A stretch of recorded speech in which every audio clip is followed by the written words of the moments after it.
The fluorescent lights in the secure briefing room at Naval Special Operations Command hummed with an intensity that matched the tension crackling through the air. Captain Marcus Vale stood at the head of the polished conference table, his chest adorned with combat ribbons that told stories of 3 deployments and countless classified missions. The digital displays around him showed satellite imagery of a compound in Eastern Syria, their next target. 23 hostages, 48 hours to extract them before they disappeared forever into the Syrian desert. But something was wrong with this mission briefing, something that made Vale's jaw clench as he scanned the faces of his elite SEAL team, noting the one figure that didn't belong. She sat quietly in the back corner, reviewing mission parameters on a tablet, wearing standard-issue fatigues with no visible rank insignia, no decorations, nothing to indicate her place in this room full of America's most lethal operators. Her dark hair was pulled back in a regulation bun, her posture military straight but somehow different, relaxed in a way that suggested years of confidence under pressure, yet alert like a predator constantly assessing her environment. Vale had built his career on reading people, on knowing exactly who belonged in his briefing room and who didn't. And this woman, this unknown variable, represented everything he despised about modern military bureaucracy. Probably some Pentagon desk jockey sent to observe their methodology for a report that would gather dust in Washington while his men risked their lives in hostile territory. Before we begin, make sure to subscribe to Military and Veteran Stories so you never miss these true tales of courage. And tell us in the comments, where are you watching from today? The mission clock showed 47 hours and 23 minutes until their narrow extraction window closed forever. 23 innocent lives hung in the balance, and some bureaucrat thought this was the perfect time for a ride-along. Vale's eyes narrowed as he watched her make notes with efficient movements, occasionally glancing up at the tactical displays with the kind of focused attention that seemed almost professional, too professional for a simple observer. The way her eyes tracked the compound's layout, noting entry points and defensive positions, identifying vulnerabilities with the practiced gaze of someone who had done this before. But that was impossible. Her file was nearly empty, just basic clearance information and a notation that she was authorized to observe DevGru operations. No service record, no deployment history, no indication of any operational experience whatsoever. As Vale prepared to begin the mission briefing that would determine whether 23 hostages lived or died, he decided it was time to address the elephant in the room. Time to put this mystery woman in her proper place before his men started wondering why command was allowing civilians into their most sensitive operations. "Before we begin," Vale announced, his voice cutting through the room like a blade, "I think we should address our observer." His tone carried just enough disdain to let everyone know exactly what he thought about unauthorized personnel in his briefing room. "Since you're going to be watching us plan this operation, perhaps you could enlighten my team about your qualifications." The room fell silent except for the persistent hum of the ventilation system. 20 sets of eyes turned toward the woman in the corner, some curious, others sharing Vale's obvious skepticism about her presence. She looked up from her tablet, meeting Vale's gaze with gray eyes that revealed nothing. Not defensiveness, not intimidation, not even mild concern at being singled out in front of America's most elite warriors. "What's your rank anyway?" Vale asked with a slight smirk, the question designed to expose her civilian status and remind his team why outsiders didn't belong in operational planning. "Since we're all supposed to work together on this," the silence stretched for 3 heartbeats, 4, 5. And then she spoke 2 words that would shatter everything Captain Marcus Vale thought he knew about classified operations, about command authority, and about the true nature of the woman who had been sitting quietly in his briefing room, watching, waiting, and preparing to save 23 lives in ways he couldn't possibly imagine. "Admiral," she replied quietly, her voice carrying clearly to every corner of the room despite its measured tone. The word fell like a thunderclap in the secure briefing room. Captain Vale's smirk froze on his face, his confident posture wavering as the implications of her response registered. Around the table, 20 of America's most elite operators went rigid, their expressions shifting from casual interest to something approaching shock. "I'm sorry, what did you say?" Vale managed, his voice tight with disbelief. "Admiral," she repeated, returning her attention to the tablet, as if the revelation was of no particular consequence. "Though rank isn't really relevant to mission parameters, Captain." The silence that followed was deafening. Vale's mind raced, trying to process what he'd just heard. There were only a handful of female admirals in the entire Navy, and he knew every one of them by sight. This woman, this quiet observer he'd dismissed as a bureaucratic inconvenience, couldn't possibly be telling the truth. Master Chief Rodriguez, Vale's senior enlisted advisor, slowly straightened in his chair, his weathered face showing the first signs of recognition. Something about her bearing, her calm authority, the way she'd answered without defensiveness or explanation. Rodriguez had served for 28 years, had worked with flag officers across multiple commands, and every instinct told him she wasn't lying. "Ma'am," Rodriguez said carefully, his voice cutting through the stunned silence. "With respect, could you clarify your assignment to this operation?" She looked up again, studying the faces around the table with the same clinical assessment Vale had noticed earlier. "I'm here to ensure mission success, Master Chief. Nothing more, nothing less." Lieutenant Commander Sarah Chen, the team's intelligence officer, leaned forward slightly. "Admiral, I wasn't notified of flag officer oversight for this operation." "Because there isn't supposed to be any," Vale interjected, his confidence returning as his mind grasped for rational explanations. "This is a DevGru operation under my command. We don't have admiral-level oversight on tactical missions." The woman, the admiral, if she was telling the truth, finally set down her tablet and gave Vale her full attention. "Captain, when was the last time you reviewed the classified operations roster for Naval Special Warfare Command?" The question was asked with such quiet authority that Vale found himself answering before he could consider the implications. 3 weeks ago during our command briefing." "And did that roster include all personnel authorized to observe and evaluate special operations missions?" Vale's jaw clenched. It included everyone with need-to-know clearance for this operation. "Did it?" she asked, and something in her tone made the question sound less like inquiry and more like gentle correction. Before Vale could respond, Lieutenant Jackson, their communications specialist, spoke up from his position near the door. "Sir, I'm receiving a priority authentication request through secure channels. Code verification Alpha 77 Delta." The room's attention shifted to Jackson, whose face had gone pale as he read the information flowing across his encrypted display. Alpha 77 Delta was a command verification code, the kind used only when flag officers needed to confirm their identity during classified operations. "What's the authentication result, Lieutenant?" the woman asked, her voice still calm but now carrying unmistakable command authority. Jackson's hands trembled slightly as he processed the verification. "Authentication confirmed, ma'am. Admiral Diana Blackwater, Naval Special Warfare Command, clearance level." Jesus Christ. Clearance level Omega Black. The revelation hit the room like a physical force. Omega Black clearance was legendary, the kind of authorization that existed in whispered conversations among the intelligence community. Operations so classified they didn't officially exist. Missions that never appeared in after-action reports. Personnel whose very presence was compartmentalized beyond normal special access programs. Captain Vale felt the blood drain from his face as the full weight of his mistake crashed down on him. He'd just publicly questioned and dismissed a flag officer whose security clearance was higher than his own commanding general's. An admiral whose very presence in his briefing room meant this mission was far more significant than he'd been led to believe. Around the table, his team was processing the same realization. Master Chief Rodriguez had come to full attention without being ordered. Lieutenant Commander Chen was staring at her classified terminal with newfound understanding, probably realizing why certain intelligence reports had seemed incomplete. The younger SEALs looked between Vale and Admiral Blackwater with the dawning comprehension that they'd just witnessed their commanding officer commit career suicide.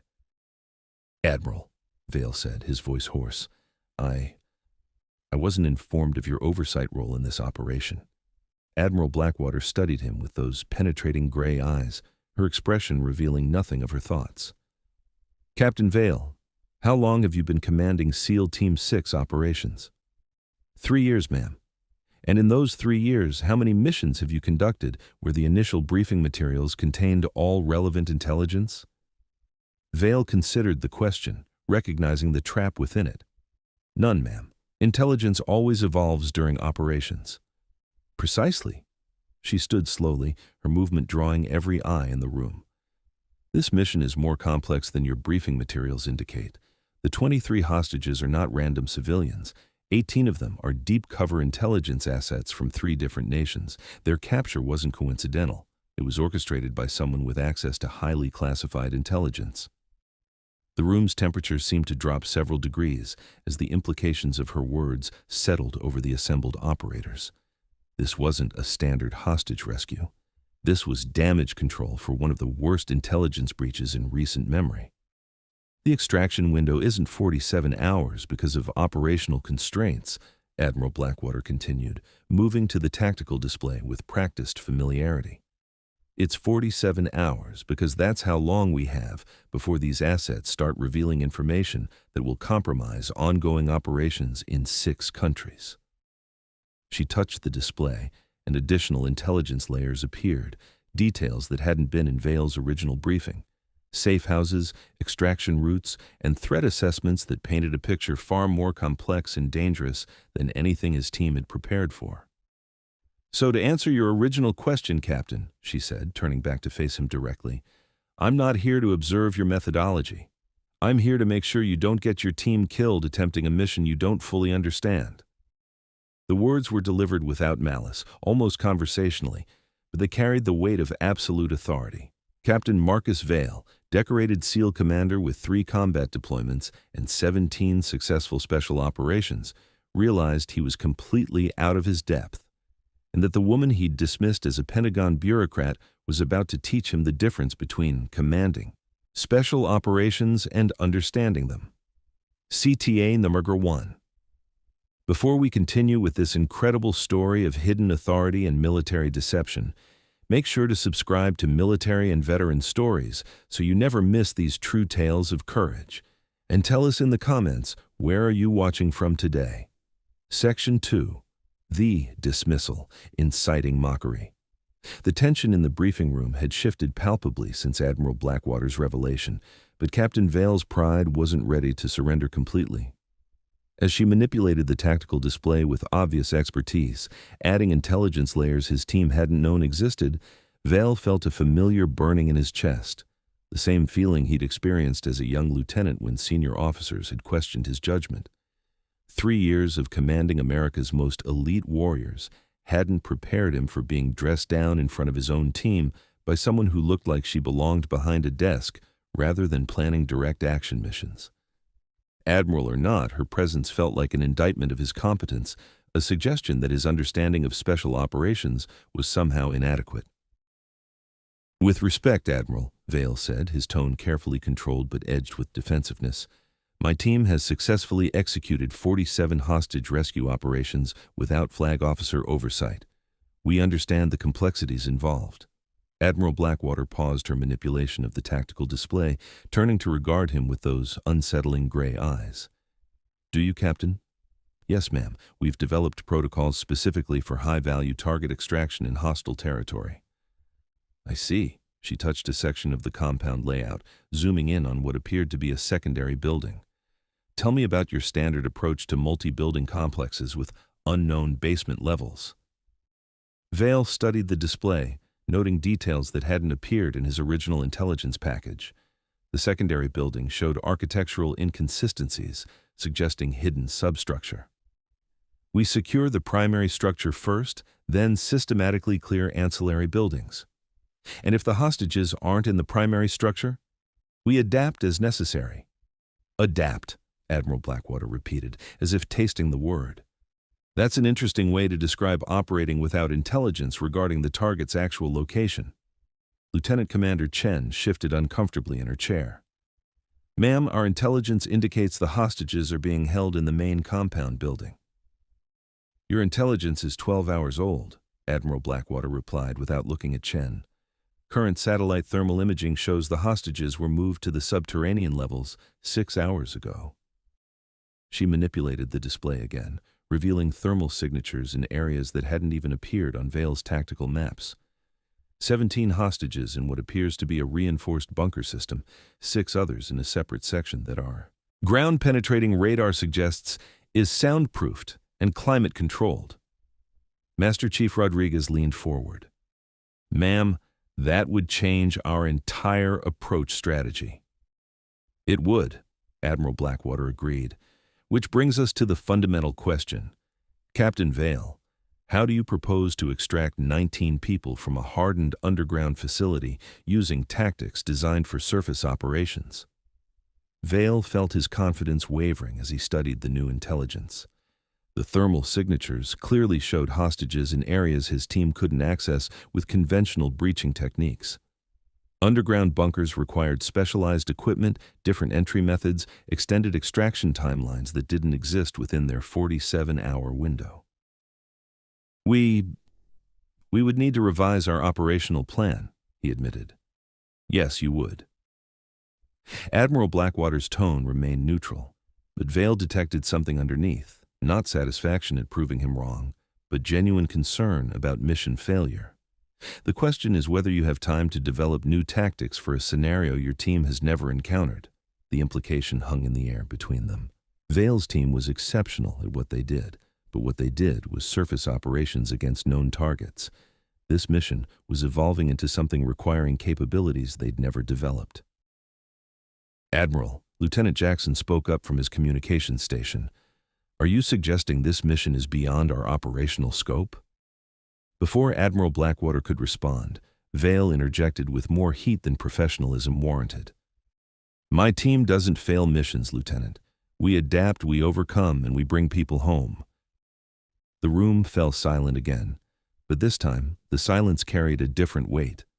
Vale's outburst had revealed his emotional investment in maintaining authority, his unwillingness to accept that some operations required different expertise than he possessed.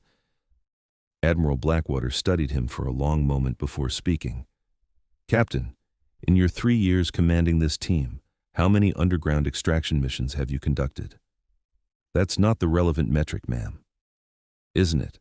She moved away from the tactical display, approaching the conference table where Vale stood.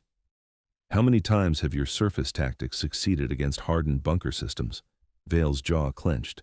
We've never encountered that specific scenario. And how many hostage rescue operations have you conducted where the intelligence was deliberately falsified by the capturing force? The question stopped Vale cold. Deliberately falsified? Admiral Blackwater nodded, returning to the display. The thermal signatures we're seeing now aren't random. The hostages were moved according to a specific pattern designed to complicate rescue attempts. Someone with knowledge of American Special Operations tactics is directing their placement. She highlighted different sections of the bunker system, showing how the hostage locations created overlapping fields of fire, positioned defensive advantages, and eliminated conventional approach vectors. This isn't a terrorist cell holding bargaining chips. This is an intelligence operation designed to kill any rescue team that attempts conventional extraction. Lieutenant Commander Chen stared at the tactical analysis with growing alarm. Ma'am, if they know our standard operating procedures, they know your standard operating procedures because someone's been feeding them information about American Special Operations capabilities, Admiral Blackwater confirmed. The same someone who orchestrated the original asset captures. The weight of this revelation settled over the team like a physical presence. They weren't just attempting a difficult rescue, they were walking into a trap specifically designed to neutralize SEAL capabilities. Master Chief Rodriguez was the first to voice what everyone was thinking.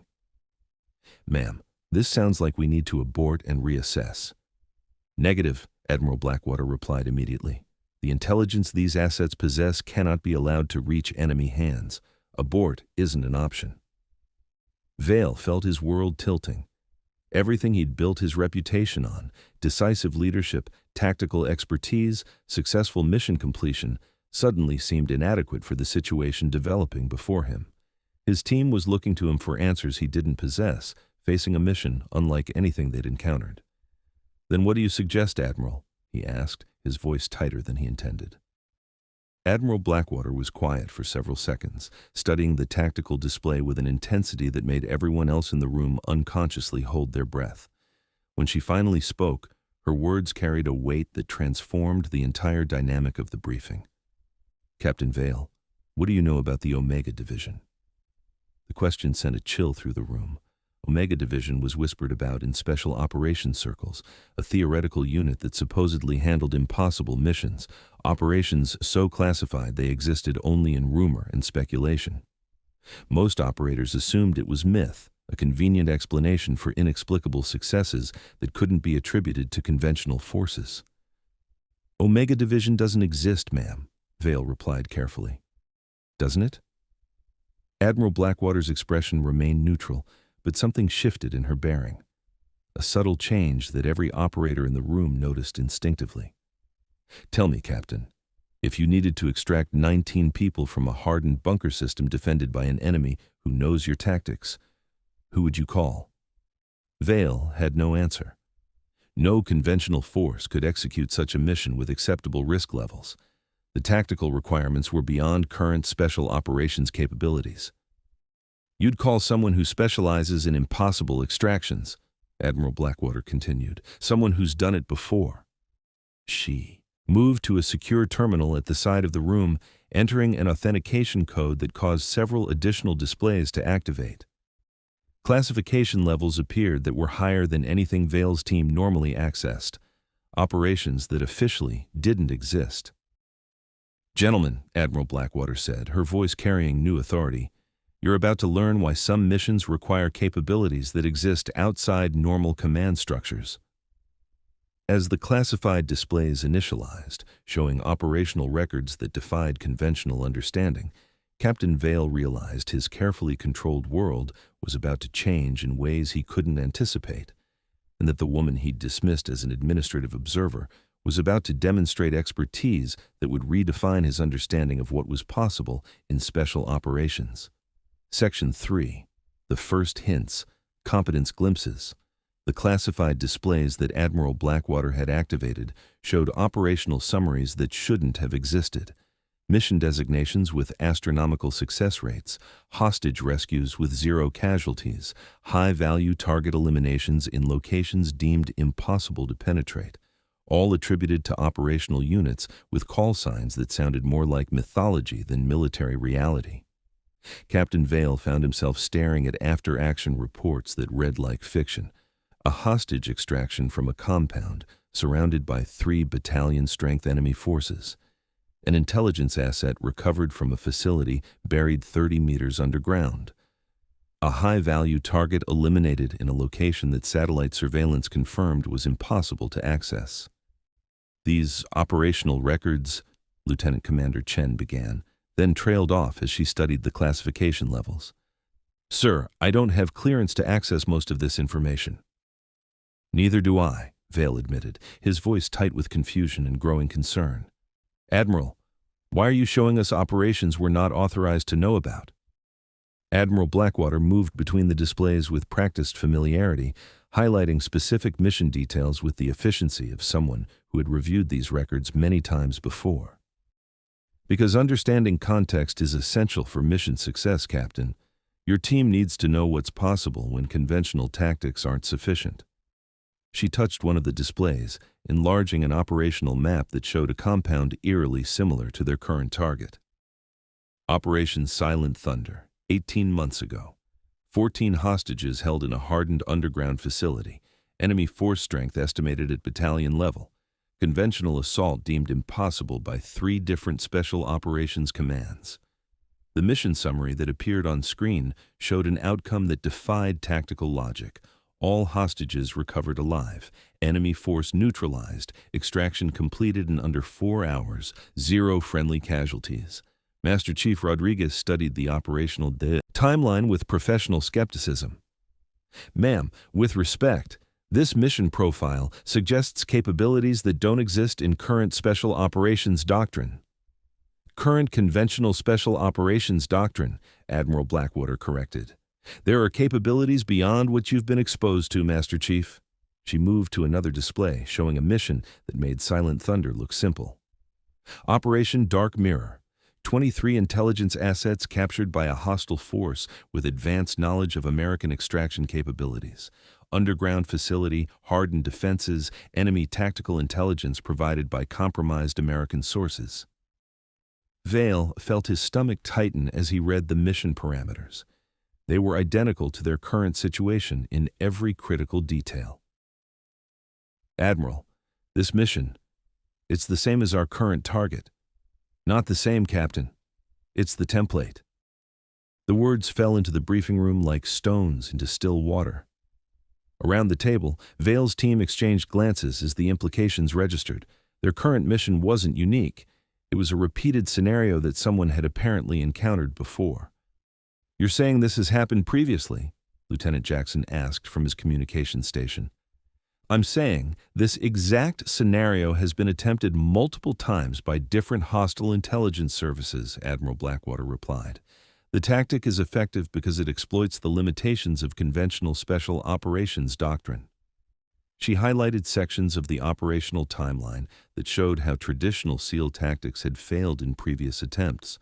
Assault teams neutralized by prepared defenses, extraction helicopters forced down by coordinated anti-aircraft fire, missions aborted after unacceptable casualty levels. "The enemy understands how American special operations teams function," Admiral Blackwater continued. "They know our capabilities, our limitations, our standard procedures.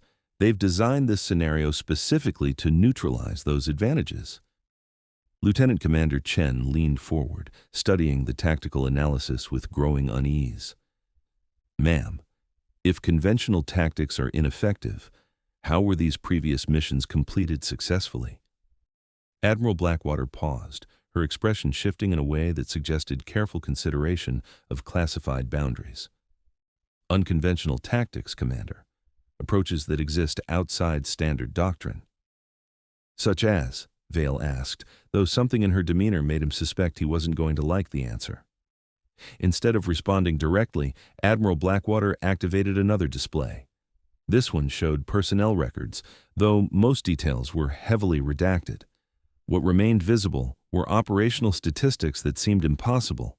Mission success rates of 98.7% across 247 operations, hostage survival rates of 99.4%, enemy casualty rates that suggested surgical precision rather than conventional assault.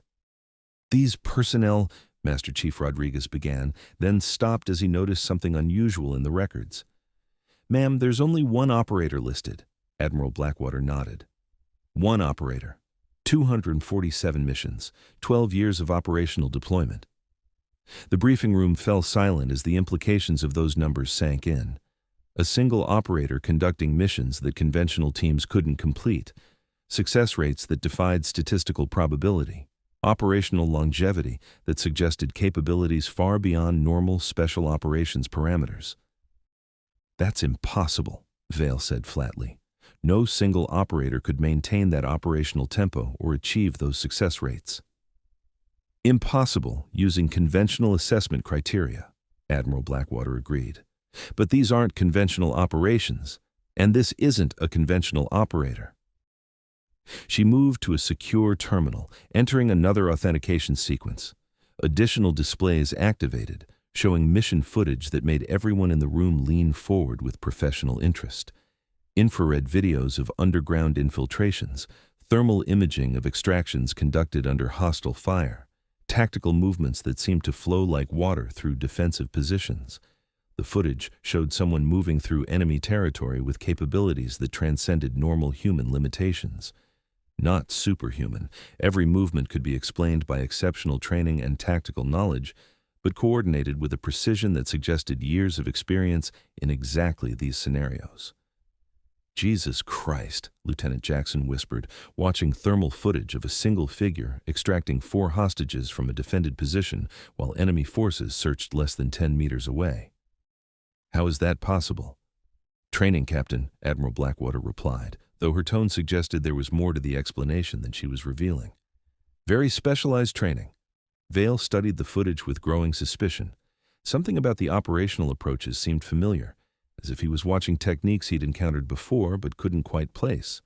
The movement patterns, the tactical decisions, the seemingly intuitive understanding of enemy psychology, all of it suggested knowledge that went beyond training. "Admiral," he said carefully, "this operator, are they still active?"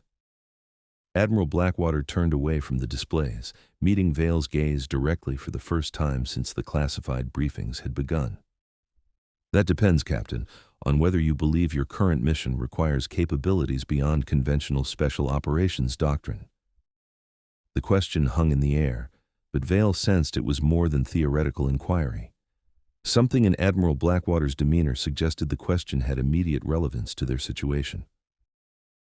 "You're suggesting we need this operator for our mission," Master Chief Rodriguez stated, his voice carrying the practical assessment of a career military professional. "I'm suggesting, Master Chief, that successful completion of this mission may require capabilities your team doesn't currently possess." Lieutenant Commander Chen looked up from her analysis of the mission footage. "Ma'am, how would we even contact this operator? These records don't show current assignment or contact information." Admiral Blackwater was quiet for several seconds, studying the faces around the table with an intensity that made everyone unconsciously straighten. When she finally spoke, her words carried a weight that would fundamentally alter everyone's understanding of the situation. "Contact won't be necessary, Commander. The operator's already here." The silence that followed Admiral Blackwater's declaration, "The operator's already here," was shattered by the piercing wail of the base-wide alarm system. Red lights began flashing throughout the secure briefing room as the unmistakable tone of a Priority Alpha emergency echoed through the corridors of Naval Special Warfare Command. Captain Vale's training kicked in immediately. "What's our status, Jackson?" he barked, moving toward the communications station. Lieutenant Jackson's fingers flew across his encrypted terminals, pulling up emergency protocols and threat assessments. "Sir, we've got multiple alerts coming in. Perimeter breach at Gate 7, unauthorized aircraft approaching from the southeast," and his voice faltered as additional information flooded his screens. "Jesus, sir, we've got confirmed hostile infiltration on the base itself."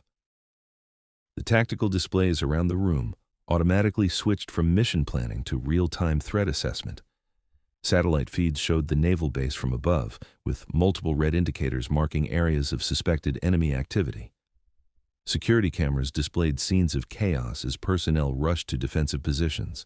Admiral Blackwater moved to the secure communications console with fluid precision, her fingers accessing command protocols that required clearance levels beyond anyone else in the room. "Jackson, patch me through to Base Security Command. Priority override Alpha 77 Delta." "Ma'am, that override code—" "Execute the order, Lieutenant." Jackson complied immediately, his professional training overriding his confusion about command structure. Within seconds, the voice of Colonel Martinez, Base Security Commander, filled the briefing room through encrypted speakers. "This is Colonel Martinez, Base Security. Who am I speaking with?" "Colonel, this is Admiral Blackwater. Give me a tactical summary of the current threat." A pause. "Admiral, I don't have you listed in my command structure for authentication code Omega 77 Black. Verify and report, Colonel." Another pause, longer this time, followed by the sound of rapid typing as Martinez verified the authentication code. When he spoke again, his voice carried the crisp precision of an officer who had just realized he was speaking to someone far above his normal chain of command. "Admiral, we have confirmed hostile infiltration. Estimated 6 to 8 operatives with advanced equipment. They've neutralized 3 of our perimeter sensors and are moving toward the classified operations center. Pattern suggests they know our security protocols intimately." Vale felt his blood chill. The classified operations center housed the most sensitive intelligence in the Naval Special Warfare Command, including details about ongoing missions and personnel assignments. If hostile operatives reached that facility. "Colonel, what's your current response posture?" Admiral Blackwater asked, her voice remaining calm despite the escalating situation. All security teams deployed to defensive positions. We've locked down the classified sections and initiated Protocol 7 containment procedures. Protocol 7 won't stop these operatives, Colonel. They've planned for conventional security responses. The certainty in Admiral Blackwater's voice made everyone in the briefing room turn toward her. She spoke as if she knew exactly who these infiltrators were and what capabilities they possessed. "Ma'am," Colonel Martinez replied, "Protocol 7 is our highest security posture. It's designed to contain any threat until—" His transmission was cut off by the sound of explosions echoing through the base. The secure briefing room's windows shook as concussion waves from multiple detonations rolled across the facility. "Sir," Lieutenant Jackson called out, his monitoring equipment showing new alerts cascading across his screens. The explosions took out our primary communications array and 2 security substations. Base-wide communications are down except for hardened military channels. Admiral Blackwater studied the tactical displays with an intensity that suggested she was processing information far beyond what appeared on the screens. "Captain Vale, your team needs to evacuate to secondary positions immediately." "Negative," Vale responded instinctively. "This is our command center. We don't abandon our operational post during enemy action." "Captain," Admiral Blackwater turned to face him directly, her expression carrying an authority that transcended rank structure. "These operatives aren't targeting the base randomly. They're here for the intelligence regarding our current mission. 23 hostages in Syria become meaningless if the enemy acquires complete operational details about American Special Operations capabilities." Before Vale could respond, Master Chief Rodriguez spoke up from his position near the door. "Ma'am, if they're specifically targeting our mission intelligence, wouldn't evacuation just lead them directly to wherever we relocate?" "It would," Admiral Blackwater agreed, "which is why evacuation isn't the solution." She moved to the central tactical console, accessing systems that Vale didn't even know existed in the briefing room. Advanced targeting.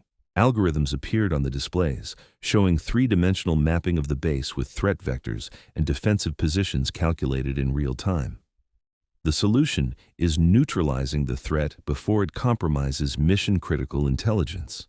Lieutenant Commander Chen looked up from her intelligence terminal, her face pale.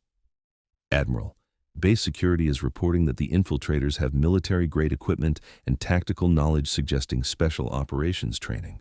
Our security personnel aren't equipped to handle operators of that caliber." "No, they're not," Admiral Blackwater replied simply. "Then what do you suggest?" Vale asked, his tactical mind recognizing the impossible situation they faced. His SEAL team was equipped for overseas operations, not base defense against unknown operatives with intimate knowledge of American security procedures. Admiral Blackwater was quiet for several seconds, her attention focused on the tactical displays showing the infiltrators' movement patterns through the base. When she finally spoke, her voice carried a quality that none of them had heard before, not the administrative authority of a flag officer, but something else entirely. "Captain Vale, in your assessment, how long before these operatives reach the classified operations center?" Vale studied the tactical display, noting the infiltrators' current positions and their apparent objective. "Given their current rate of advance and the security obstacles remaining, 12 to 15 minutes. "And how long would it take base security to mount an effective counteroffensive?" Vale's jaw tightened as he calculated the realistic time frame. 20 minutes minimum, probably longer given the equipment disparity. "So we have a tactical problem that conventional responses can't solve within the available time frame." "Yes, ma'am." Admiral Blackwater nodded, as if his assessment confirmed something she had already determined. She moved away from the tactical console, approaching a secure locker that Vale had never noticed before, despite conducting dozens of briefings in this room. The locker opened to her biometric signature, revealing equipment that shouldn't have existed in an administrative briefing facility.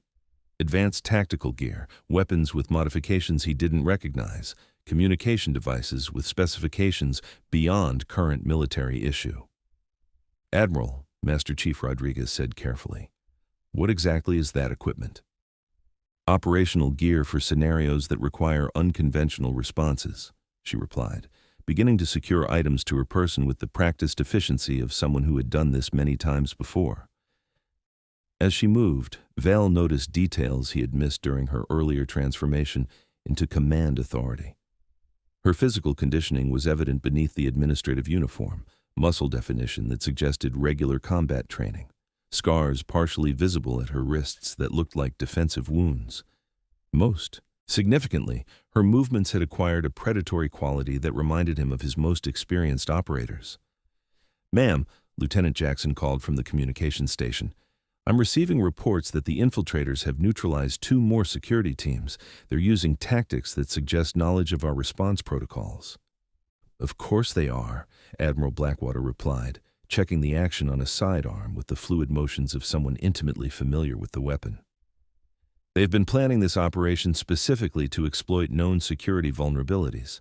She completed her equipment check and turned back toward the team, her bearing having undergone another subtle transformation. The administrative flag officer had been replaced by something else, someone whose presence filled the room with the kind of focused lethality that Vale associated with his most experienced warriors. "Gentlemen," she said, her voice carrying new weight, "you're about to observe why some threats require capabilities that exist outside conventional command structures." As alarms continued to sound throughout the base and tactical displays showed enemy operatives advancing toward their most sensitive intelligence, Captain Vale realized that everything he thought he knew about Admiral Blackwater was about to change, and that the woman he had dismissed as an administrative observer was preparing to demonstrate why some operations required expertise that couldn't be found in any organizational chart. Section 5. The recognition begins. Witnesses connect dots. Admiral Blackwater moved toward the briefing room exit with purpose that made every operator in the room instinctively straighten. But as she reached the door, Master Chief Rodriguez stepped forward, his weathered face creased with sudden recognition. "Ma'am, wait." His voice carried the careful tone of a senior enlisted man who had just connected dots he wasn't sure he should voice. "That equipment configuration, those movement patterns, I've seen them before." Admiral Blackwater paused, her hand on the door handle. "Have you, Master Chief?" "Afghanistan, 2019. Afab Chapman. We had 8 operators pinned down by insurgent forces in a compound we couldn't breach. Conventional extraction was impossible. Enemy had overlapping fields of fire, prepared positions, superior numbers." The room fell silent, except for the distant sound of alarms.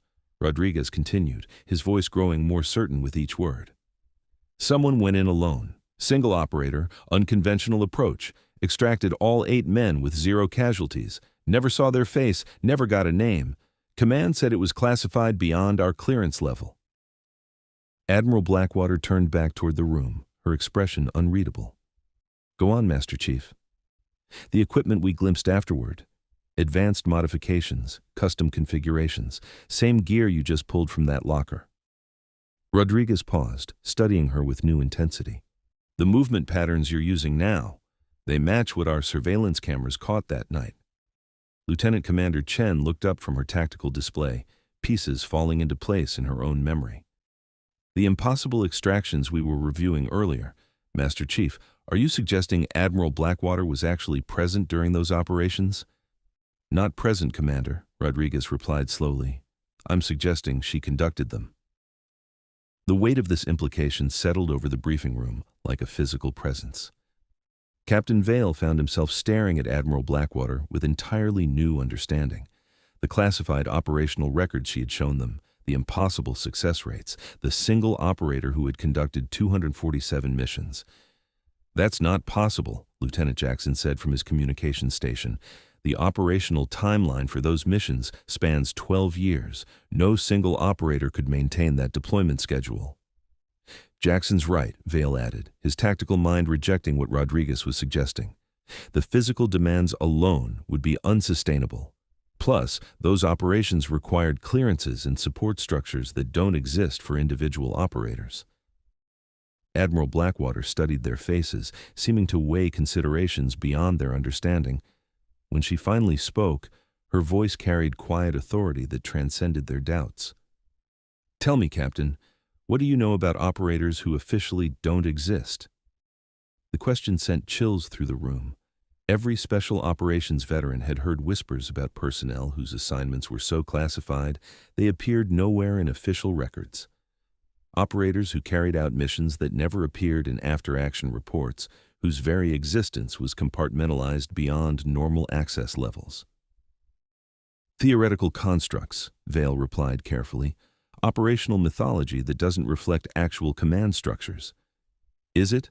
Admiral Blackwater moved back toward the tactical displays, which continued showing the infiltrators advance toward the classified operations center. Consider this, Captain.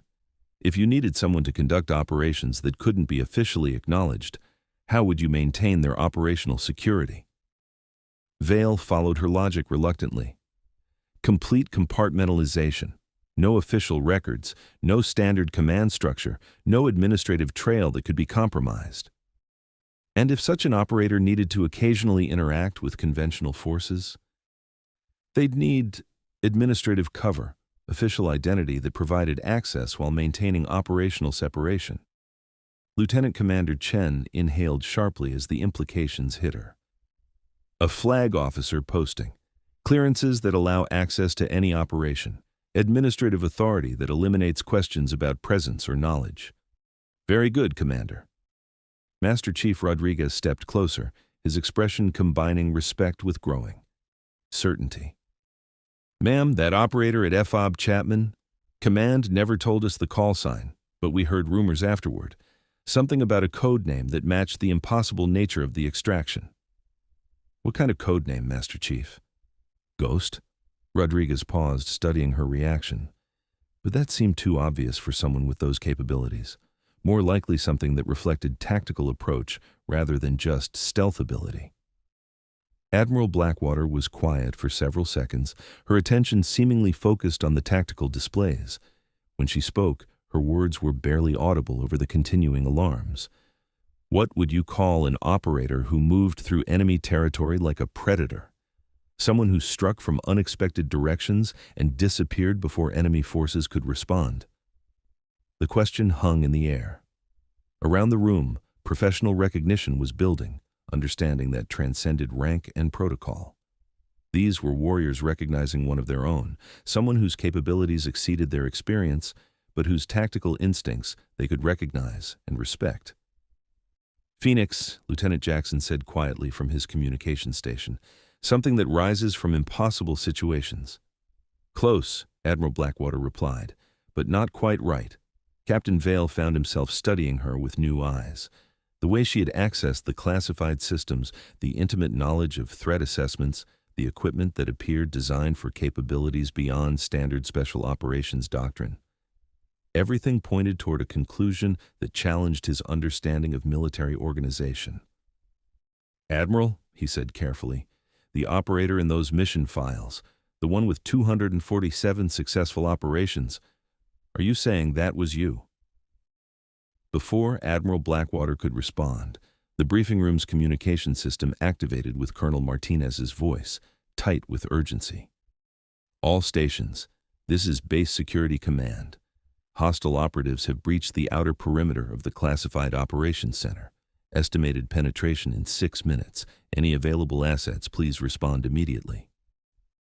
Admiral Blackwater moved back toward the exit, her bearing having completed its transformation from administrative authority to operational readiness. Captain Vale, keep your team at this position, monitor communications, and provide tactical support as needed. Where are you going? Vale demanded. She paused at the door, looking back at the assembled SEAL team. For the first time since entering their briefing room, something like a smile crossed her face.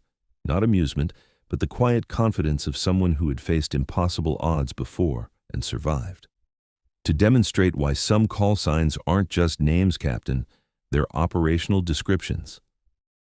As Admiral Blackwater departed, leaving the SEAL team alone with their questions and growing recognition, Master Chief Rodriguez moved to the tactical display showing the infiltrators' positions.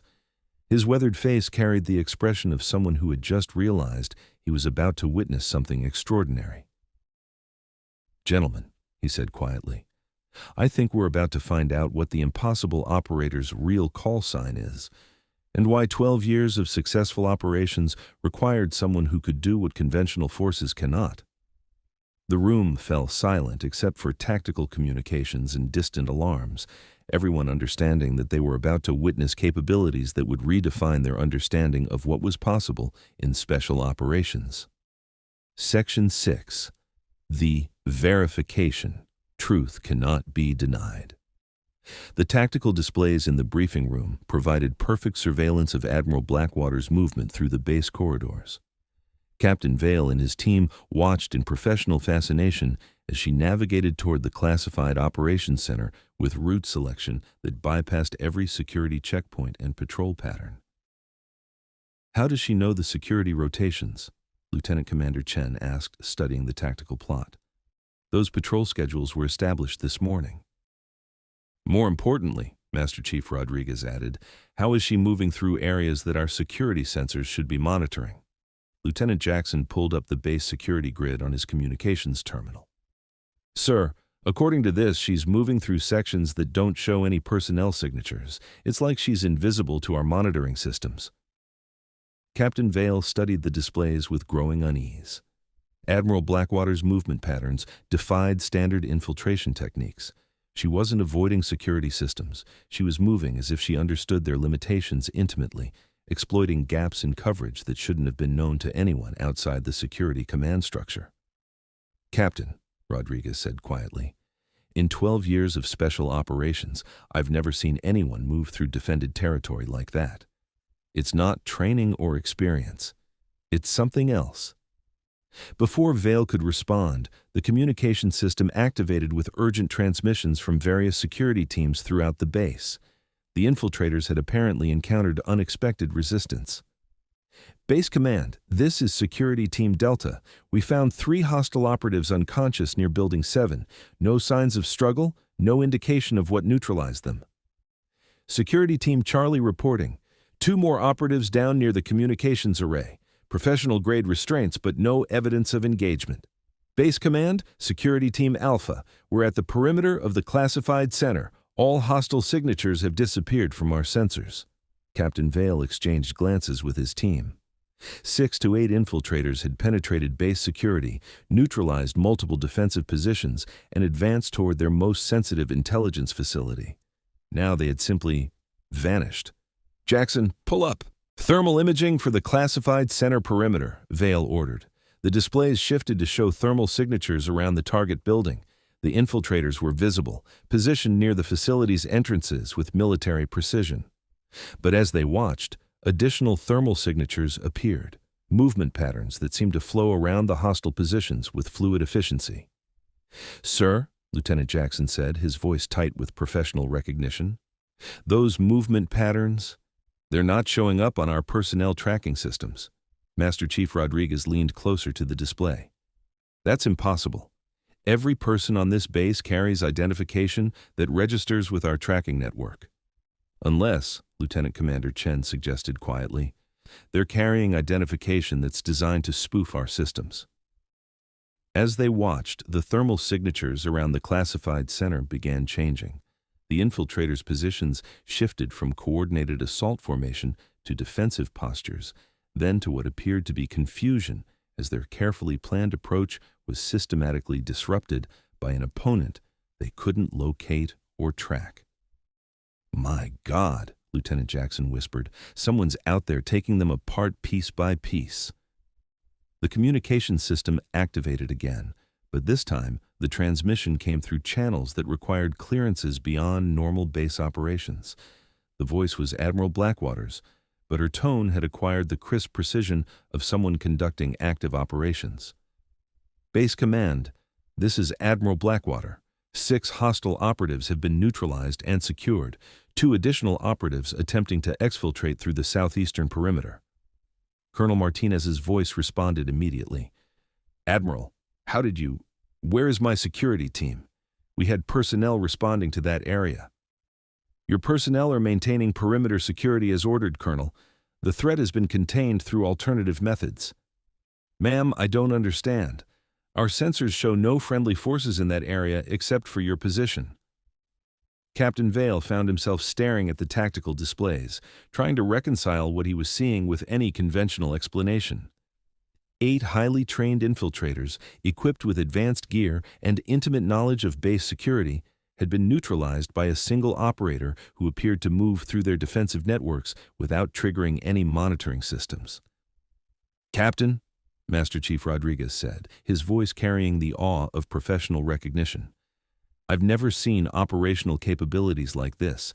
This isn't advanced training or superior equipment. This is something beyond conventional special operations doctrine." Before Vale could respond, additional communications filled the briefing room.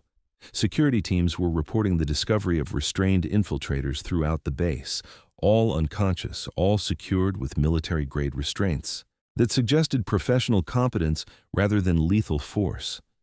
"Sir," Lieutenant Commander Chen noted, studying the operational timeline, "from first contact to complete neutralization, 17 minutes, 8 operatives neutralized, secured, and prepared for intelligence extraction by a single friendly operator." Lieutenant Jackson looked up from his communications terminal with an expression that combined respect with disbelief. "Captain, I just received authentication confirmation on Admiral Blackwater's operational identification.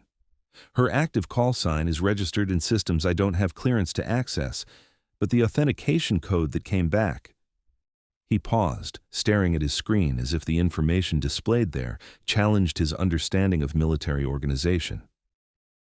"Sir, the authentication confirms her identity as the primary operator for something called Project Nightfall. Classification level Omega Black. Mission parameters." "Jesus, sir. Mission parameters list her as assigned to operations that conventional forces cannot complete." The weight of this confirmation settled over the briefing room like a revelation. Everything they had witnessed, the impossible operational records, the single operator with unprecedented success rates, the capabilities that transcended normal special operations doctrine, suddenly acquired context. Admiral Blackwater wasn't just a flag officer with unusual tactical knowledge. She was the operator they had been reviewing in the classified files, the person responsible for 247 impossible missions, the individual whose capabilities had been so extraordinary they required complete operational compartmentalization. "Captain Vale," the communication system activated with Admiral Blackwater's voice, "please report to the Classified Operations Center. Bring your team. There are operational details regarding your Syria mission that require immediate attention." Vale looked around at his team, seeing his own recognition reflected in their faces. They were about to meet the legendary operator whose existence they had doubted, whose capabilities had seemed impossible, whose operational record had redefined their understanding of what could be accomplished in special operations. Master Chief Rodriguez spoke for all of them. "Sir, I think we're about to learn what happens when impossible becomes operational reality." CTA número 2. If you're hooked on this story, make sure to subscribe and turn on notifications so you never miss an upload. Your support means everything and helps me bring you more inspiring military stories like this one. As Captain Vale led his team toward the Classified Operations Center, he realized that everything he thought he knew about special operations was about to change, and that the woman who had quietly sat in his briefing room was about to teach them the difference between conducting impossible missions and making the impossible possible. The Classified Operations Center had been transformed into what resembled a tactical command post from a successful counterterrorism operation. 8 infiltrators sat restrained against the walls, unconscious but clearly alive, their advanced equipment neatly stacked and catalogued nearby. The facility's security personnel moved with the efficient purpose of professionals who had just witnessed capabilities beyond their training. Captain Vale and his SEAL team entered to find Admiral Blackwater standing over a tactical table, reviewing intelligence materials recovered from the captured operatives. She had removed her administrative jacket, revealing the tactical vest underneath and providing clear view of equipment configurations that belonged in special operations rather than flag officer briefings. Colonel Martinez approached Vale immediately, his expression combining relief with professional confusion. "Captain, I've been conducting security operations for 15 years, and I've never seen anything like what just happened here." "What exactly did happen, Colonel?" Vale asked, though he suspected the answer would challenge conventional understanding. 8 hostiles with military-grade equipment and intimate knowledge of our security protocols penetrated our perimeter. They neutralized 3 defensive positions and advanced to within 50 meters of our most classified intelligence. Martinez paused, studying Admiral Blackwater with unmistakable respect. Then they encountered her. Master Chief Rodriguez moved closer to examine the restrained infiltrators, his experienced eye noting details that spoke to professional competence. These men are special operations trained. Their equipment is current generation. Their approach was tactically sound. Someone with considerable resources and planning capability sent them. Indeed, Admiral Blackwater replied, without looking up from the intelligence materials, which makes their operational objective particularly concerning. She gestured to documents spread across the tactical table, communication intercepts, operational plans, and intelligence summaries that painted a picture of sophisticated enemy coordination. These operatives weren't here for general intelligence gathering. They had specific knowledge of your Syria mission, Captain Vale. Vale felt his stomach tighten as he reviewed the captured materials. The enemy possessed detailed information about SEAL Team 6 capabilities, operational timelines, and mission parameters that should have been compartmentalized beyond external access. How is that possible? Lieutenant Commander Chen asked, studying communication logs that referenced their morning briefing. This information was classified at the highest levels. Because someone with access to those levels has been providing it to hostile intelligence services, Admiral Blackwater replied grimly. The same someone who orchestrated the original hostage scenario in Syria. Lieutenant Jackson looked up from his examination of the captured equipment. Ma'am, this gear includes communication intercept devices specifically configured for American military frequencies. They weren't just planning to steal intelligence, they intended to monitor our operational communications in real time. The implications of this discovery settled over the assembled personnel like a weight. The Syria mission wasn't just compromised, it was part of a larger intelligence operation designed to neutralize American special operations capabilities. Admiral, Colonel Martinez said carefully, the way you neutralized these operatives, my security teams never detected your movements, never saw you engage the hostiles. How is that possible? Admiral Blackwater finally looked up from the intelligence materials, studying the faces around her. For several seconds, she seemed to weigh considerations beyond their immediate understanding. When she spoke, her words carried a finality that suggested fundamental disclosure. Colonel, what do you know about operators whose existence is so classified they appear in no official records? Theoretical constructs, Martinez replied automatically, then paused as he recognized the echo of earlier conversations. Administrative myths used to explain successes that can't be attributed to conventional forces. Are they? Admiral Blackwater moved away from the tactical table, approaching the group with bearing that seemed to command attention without effort. Consider the operational requirements for missions that cannot be officially acknowledged. How would you maintain such capabilities within existing command structures?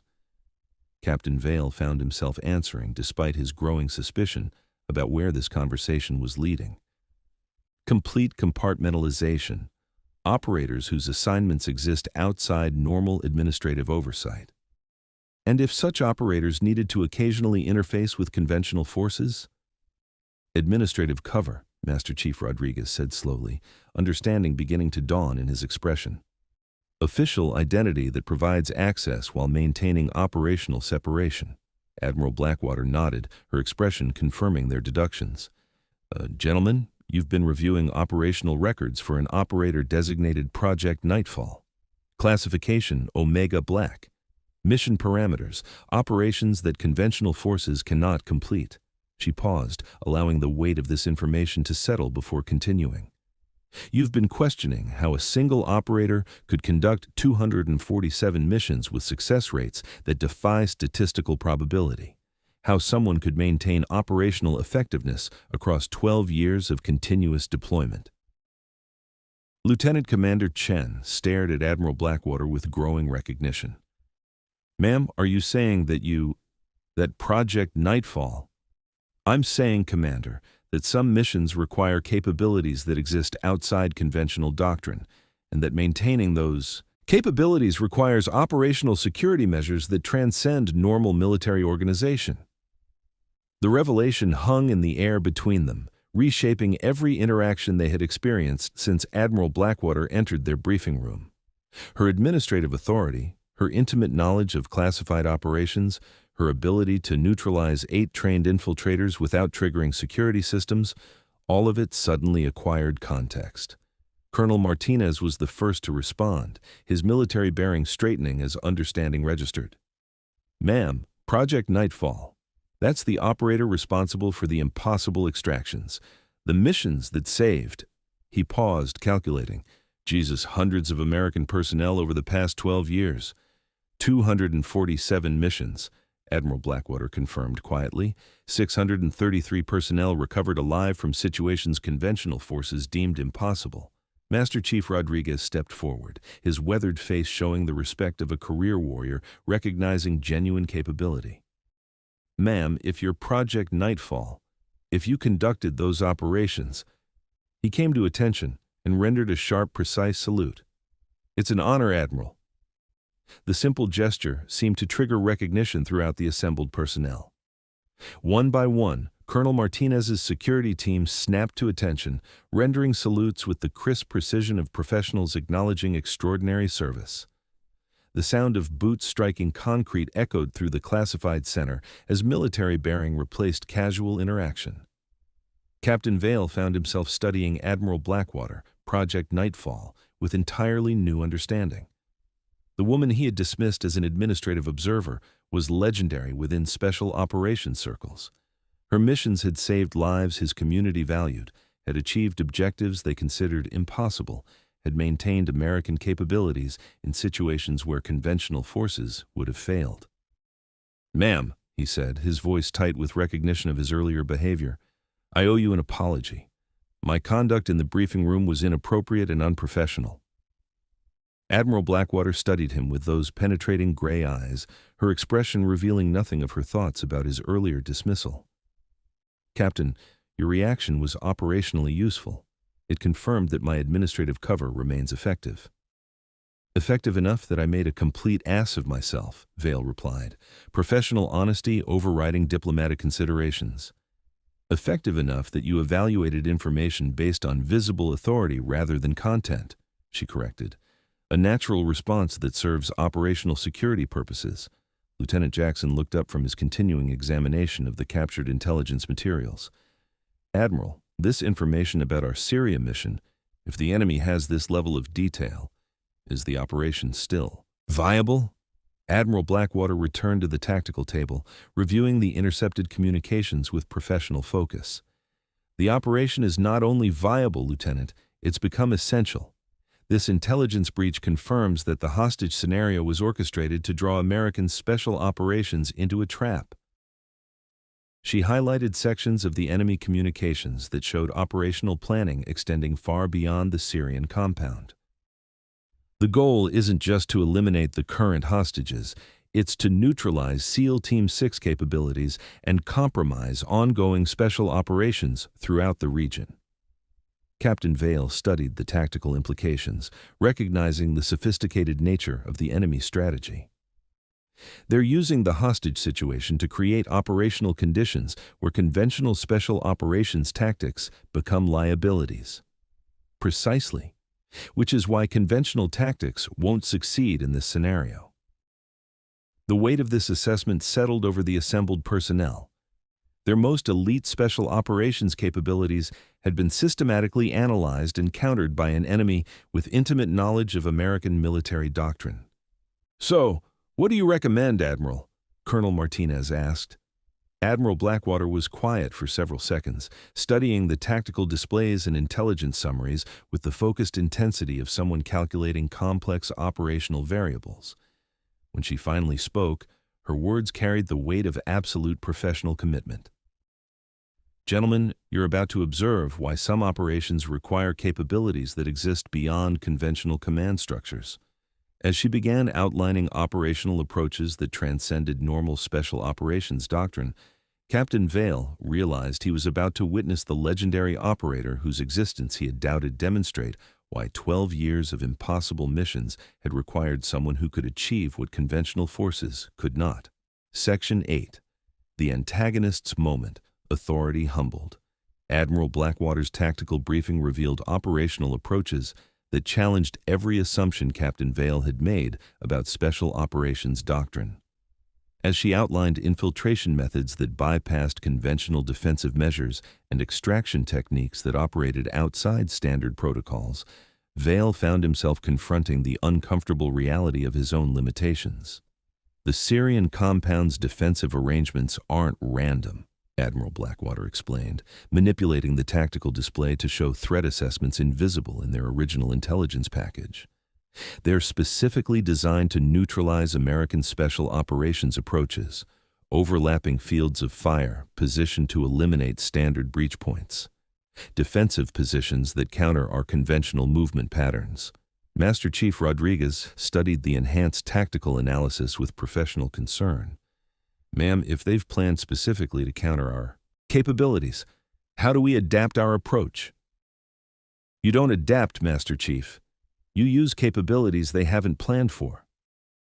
Admiral Blackwater activated additional displays showing operational footage from previous missions, the same impossible extractions they had reviewed earlier, but now with context that revealed their true significance. These weren't random successes, gentlemen. They were proof-of-concept operations, testing and refining approaches that could succeed when conventional tactics failed. Captain Vale watched footage of single-operator infiltrations that defied tactical logic, movements through defended territory that seemed to flow around enemy positions like water, extractions conducted while hostile forces searched less than 10 meters away, all of it demonstrating capabilities that transcended his understanding of special operations possibilities. Admiral, he said carefully, these tactical approaches, they require capabilities that don't exist in current special operations doctrine. They require capabilities that don't exist in your current special operations experience, she corrected. There's a difference. The distinction stung because it highlighted exactly what Vale was struggling to accept. His 3 years commanding SEAL Team 6 had given him confidence in his tactical expertise, but Admiral Blackwater was demonstrating knowledge that made his experience seem limited and conventional. With respect, ma'am, he said, professional pride wrestling with growing recognition of her capabilities, my team has successfully completed 47 hostage rescue operations. We understand the complexities involved in these scenarios. Admiral Blackwater paused her tactical presentation, turning to regard him with those unsettling gray eyes. Do you, Captain? Yes, ma'am. We've developed protocols specifically for high-risk extractions in hostile territory. Tell me about your protocol for extracting 19 hostages from a hardened underground bunker while enemy forces monitor your approach through compromised intelligence networks. Vale's jaw clenched as he recognized the trap within her question. We would adapt our standard approaches to accommodate the specific tactical challenges. Adapt how? The simple question exposed the fundamental limitation of his experience. His team's successes had occurred within scenarios where conventional special operations doctrine remained applicable. They had never encountered situations where those approaches were systematically compromised by enemy intelligence. We would develop new tactical approaches based on the specific threat environment? In how much time, Captain? Vale calculated the realistic timeline for developing and rehearsing new tactics for an unprecedented scenario. 2 to 3 weeks minimum. The hostages will be executed in 36 hours.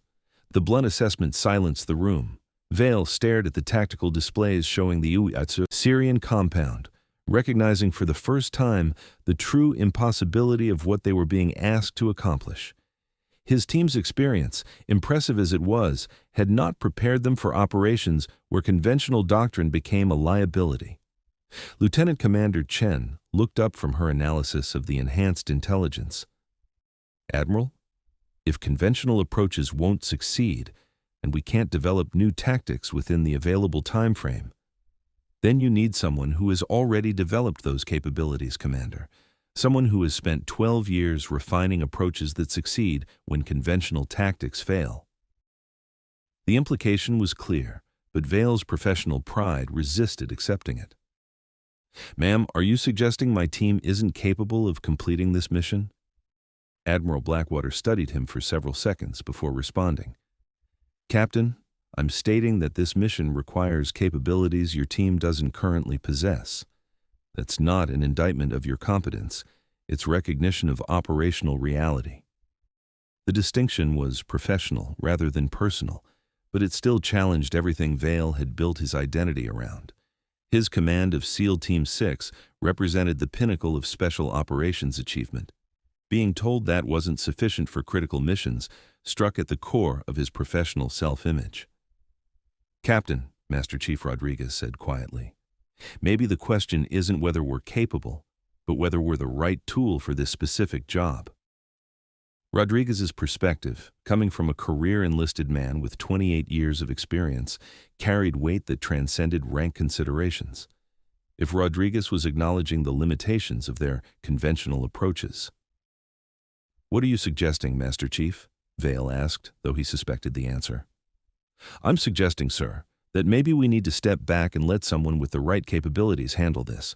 Our job might be support rather than execution. The suggestion struck Vale like a physical blow. Step back from a critical mission, allow someone else to execute operations that were supposed to be his team's responsibility? Every instinct rebelled against accepting such a subordinate role.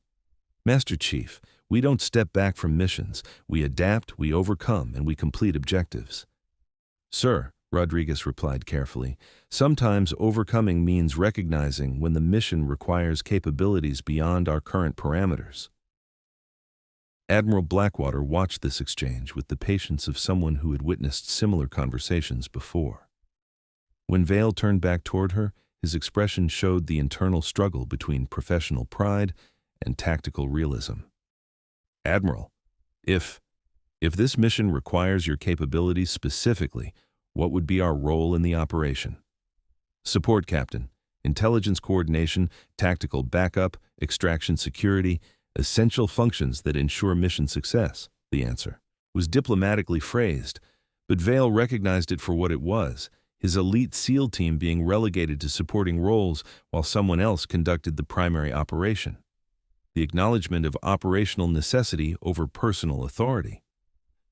And if we disagree with your tactical approach, he asked, one last attempt to maintain some measure of command authority.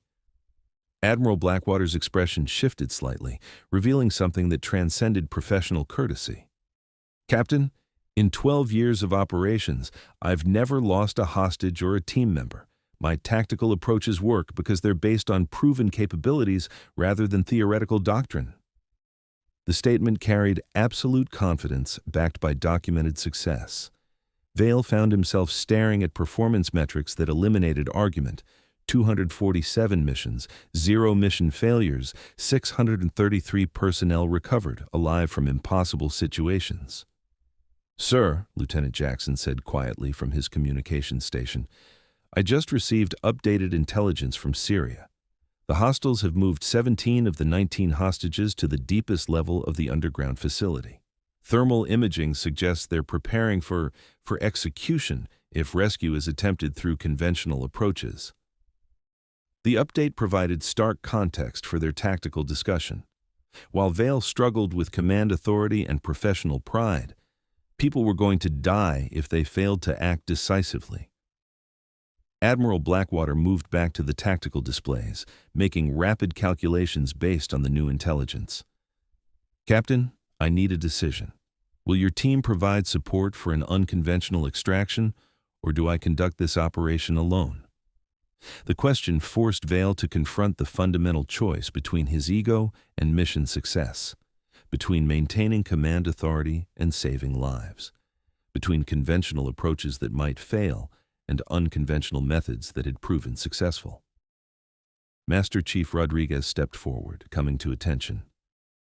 Ma'am, SEAL Team 6 is prepared to provide whatever support is required for mission success.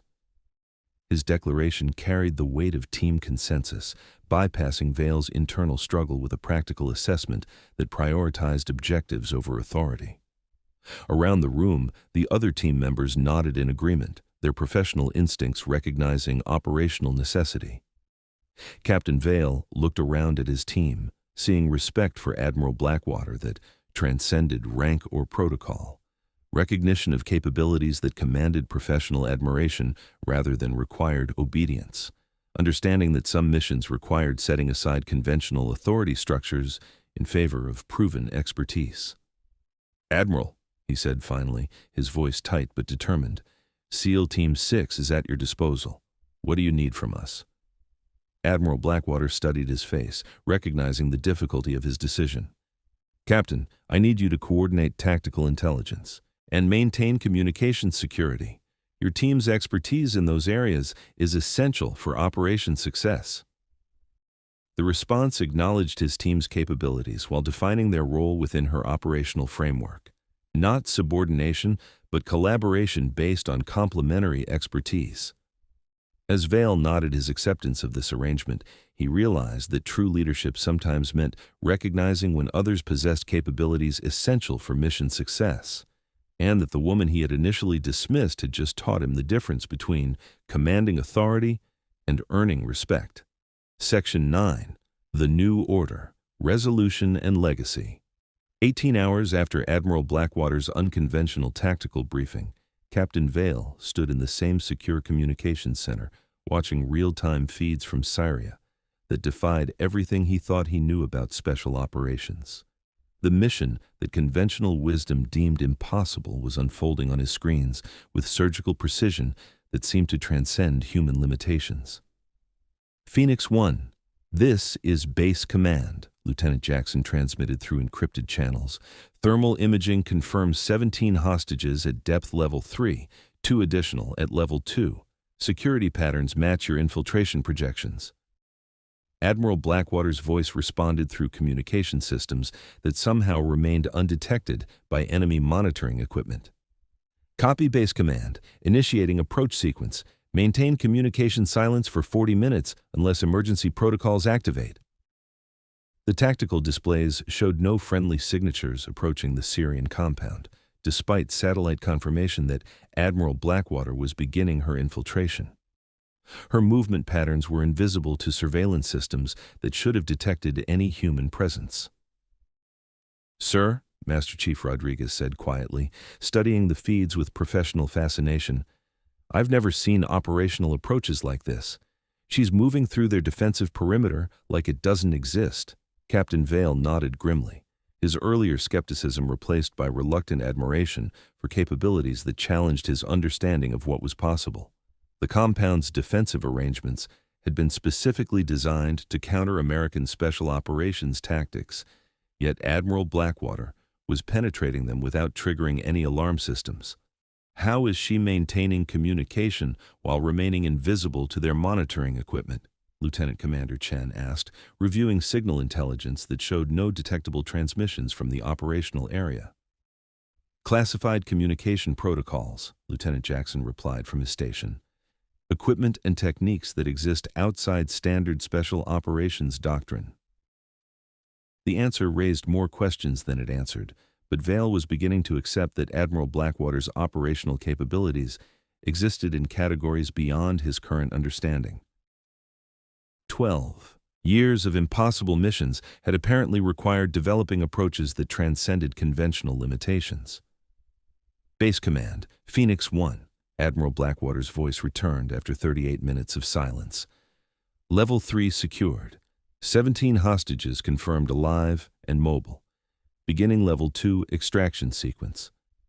Vale felt tension he hadn't realized he'd been carrying begin to ease. The most dangerous phase of the operation, reaching the hostages in the deepest level of the compound, had been completed without triggering enemy response. "Ma'am," Rodriguez transmitted, "security sweeps show no enemy awareness of friendly presence. How are you maintaining operational invisibility?" "Techniques developed through practical necessity, Master Chief. I'll brief details during after-action review."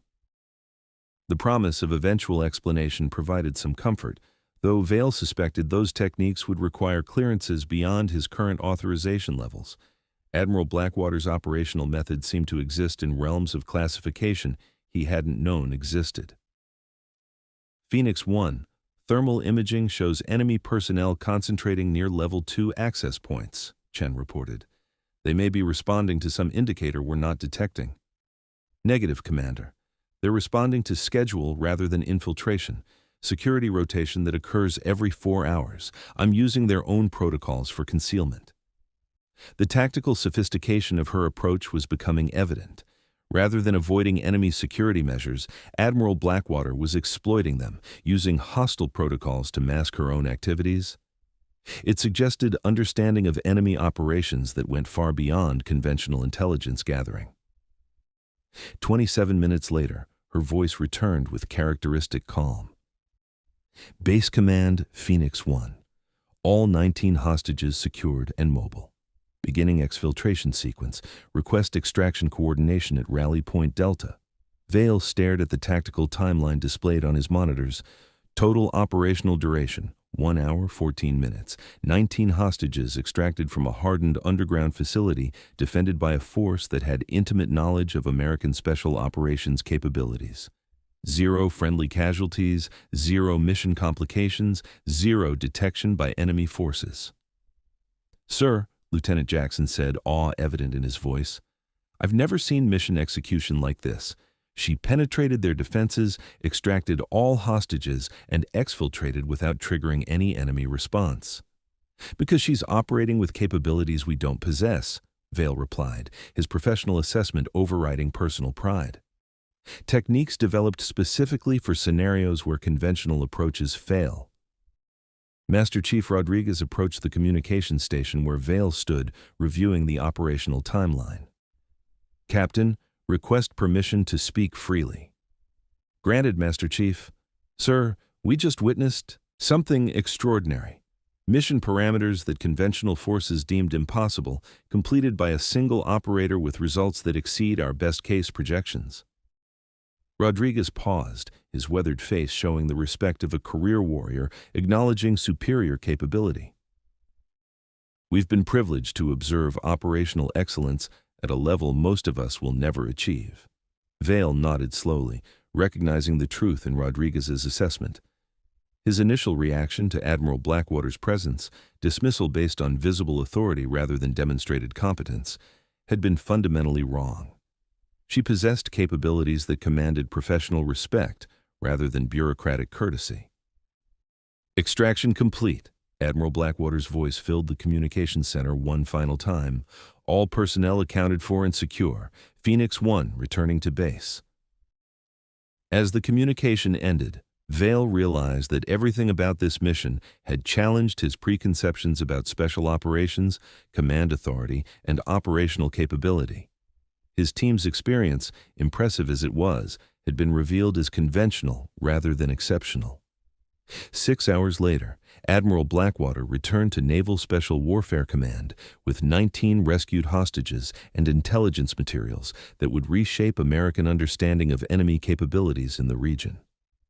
Her tactical briefing was conducted in a classified facility with clearance levels that excluded most personnel who had witnessed her initial preparations. Captain Vale found himself in the unusual position of receiving after-action assessment rather than providing it. His role as observer rather than operator was both humbling and educational, demonstrating capabilities that existed beyond his current understanding. Captain, Admiral Blackwater addressed him privately after the formal briefing concluded. Your team's support was essential for mission success. Intelligence coordination and communication security provided the foundation that enabled operational success. Her acknowledgement was professionally generous, recognizing contributions while maintaining clarity about operational hierarchy. Vale appreciated the diplomacy, but understood the reality. His team had provided support for capabilities they couldn't replicate. Admiral, may I ask a personal question? You may ask, Captain. How long have you been conducting operations like this, missions that exist outside conventional special operations doctrine? Admiral Blackwater considered the question, weighing security considerations against the value of professional understanding. 12 years of active deployment, Captain. 247 missions in scenarios where conventional approaches were insufficient or impossible. The scope of her operational experience was staggering. more high-risk missions than most special operations units conducted in a decade, all completed by a single operator with success. Rates that defied statistical probability. What made you decide to reveal your operational identity? Project Nightfall could have remained classified. Because, Captain, the threats we're facing are evolving beyond conventional response capabilities. Today's mission in Syria won't be an isolated incident. Enemy forces are developing tactics specifically designed to neutralize American special operations advantages. She paused, studying his face with those penetrating gray eyes.